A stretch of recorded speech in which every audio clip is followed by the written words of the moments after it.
Morkheads by John Sheffield. Foolish Morkheads! I shriek the words as I burst from the cauldron of seething gore in the centre of the circle. My body becomes viscous and corporeal as it seethed through the realities, and I rear into the ominous waterspout shape I favour for first impressions. Speak quickly, or find that you have summoned your doom. A crowd of humans shuffle in place. They're dressed for the occasion. Ragged red shrouds obscure the basic outline, with faces hidden behind masks made from bird skulls over sprays of black feathers. Each is silent, stealing eyeless glances at one another. It's a little weird. You expect swaying and gibbering, not a party full of wallflowers who seem to be waiting for someone else to ask the question. It hits me. Oh, I tried to say mortals and dickheads at the same time. Sorry. The feathers around several beaks rustle as the humans nod, satisfied. That's what I get for not following the script.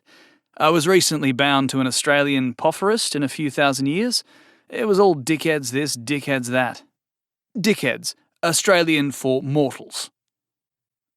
I trail off as I notice the decor and find myself impressed. I extrude an arm into the dank darkness of the cave to indicate my favourite features. You know, this is nice. That protective circle is damn near perfect. I like the painted eldritch symbols of binding and blah blah too.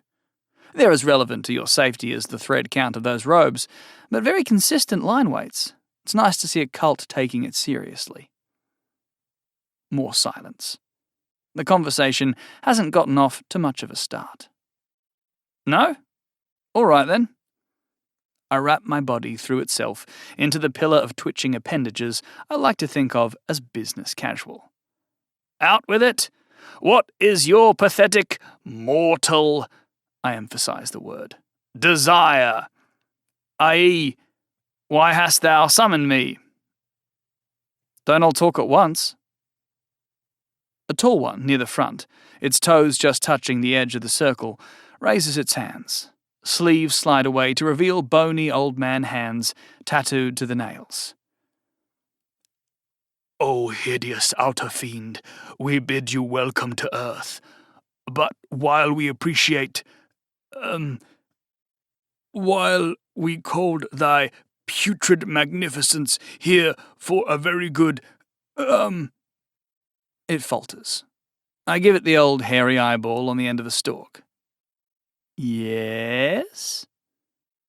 It isn't hairy, it's sort of flowery, but giving of the flowery eyeball isn't a thing. The human quakes in its sandals. This covenant is no more, it says. I suck my eye into its stalk with a slurp, the gummy petals closing to moisten it, then pop it back out. The crowd of humans buckle in a satisfying ew. No more what? We wished for thee, O indescribably noisome vileness, to help the chosen of the world garden destroy the verminous others, to ensure our rightful domain over the world. Who? The vessels of bile, who call themselves the folk of the radiance, and the vessels of dark wet shit, who call themselves garden sweet bounty, those with whom we share the earth that is rightfully our domain. We wished for thee to slay them, to carry them back to abyssal night, that we may multiply and spread over creation as is desired by God. I blink again, and am amused by the mass cringe. There is a foreskinness about my eyes that clearly bothers humans. Uh-huh. You people need to get out more. I'm violating some directive or other by saying this, but 100 miles southwest of this valley is the border of a place called Suma, and it makes your world garden look like a window box. You mentioned a covenant. The human's head droops. Yea, though our resolve was as stone, and we began the rite with purpose, it came to pass that after breaking our knife on the sacrificial goat, He uses the handle to gesture toward the corpse near the cauldron. We realized we need the vessels of bile because they alone hold the secret to making flint into knives. Uh-huh. Don't let the Bronze Age pass you by, though. And the other ones? They make the goats, says the human. It has come to pass that we are fresh out. You've discovered ecology. Ding! Mail the idea to yourself before someone else thinks of it. That's my advice.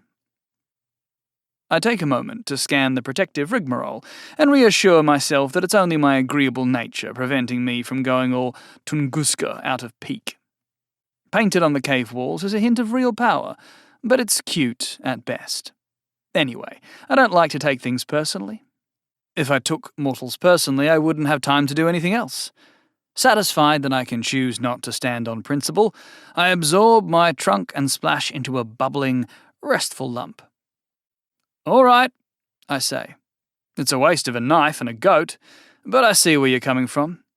In a few thousand years, I subcontracted out something called Brexit, which had a similar defect, except they didn't spot the catch until it was too late. Congratulations, you're millennia ahead of your time. The humans don't pat themselves on the back, but the tall one dares to be less droopy. Yes, foul one, we beg to know, O spurting pustule. Jesus, I get it. Whether it would please thee to return to thy nightmare realm of fire and torment. 4,000 square feet on Park Avenue. It's just that we can still eat the goat if we move quickly, and we'll need a new knife and... Right, I say, refusing elaboration with an extruded pseudopod. You've got things to do. Say no more. I draw myself into the cauldron, settling down and cracking the scab of hot goat blood. It's smoother when I'm properly dismissed, you know. It's the least you could do. The tall human nods, even as his fellow beaks begin chanting their rite of dismissal. It's not badly done. I can sense a stuttering trainee or two, but there are plenty of acolytes sufficiently au fait with the material who pick up the slack. This is a promising little cult. The primeval syllables of the rite tumble gently across the space, dancing with one another, colliding, annihilating. Unseen power flows from these tiny magical deaths. The rift receives the minute deluge and softens in response, like earth taking in the rain. At the bottom of the cauldron, a pinprick of unreality flares. With each chanted phrase, it grows. It's a dot. Now it's a fingerprint. I can feel myself tugged by what lies below, a void between worlds, shaped exactly like me. Supernature has various opinions on voids, but in this case it goes by the book and gently drags me down to fill it. The rift creeps up my body like I'm being dipped in water. I'm solid above, a classic iridescent mass of globs and blobs and arms and eyeballs. Below, I'm like a supercharged nothing. I twist as I go. I don't like to think of being sucked below the cauldron as being flushed, but a better simile has proven elusive. It's too bad that everyone in this valley will be dead in 50 years. Their few surviving artifacts are misidentified as Amorite too. More's the pity. There's an upshot, though. The culprit bacillus will be none other than a yowling, fat-cheeked Yersinia pestis, chalking up baby's first genocide. Lucky. The boundary closes above me. In the final instant of corporeality, I bid them farewell. Och, seine Sonne out, dickheads! I have legs. Chegelida manina, selalaski riskalda, chakachi giova, obuya nositrova. Someone is singing. I know this one. Live? Recorded. La Boheme. Clink clink. Restaurant. I'm sitting at a... Yeah? A woman with dark hair and light eyes looks at me from across the wine glasses. Her brows are raised and her forehead furrowed. She makes a little shake of her head at me. Your favorite thing about Melbourne was what? It all tumbles back together. I smile and straighten.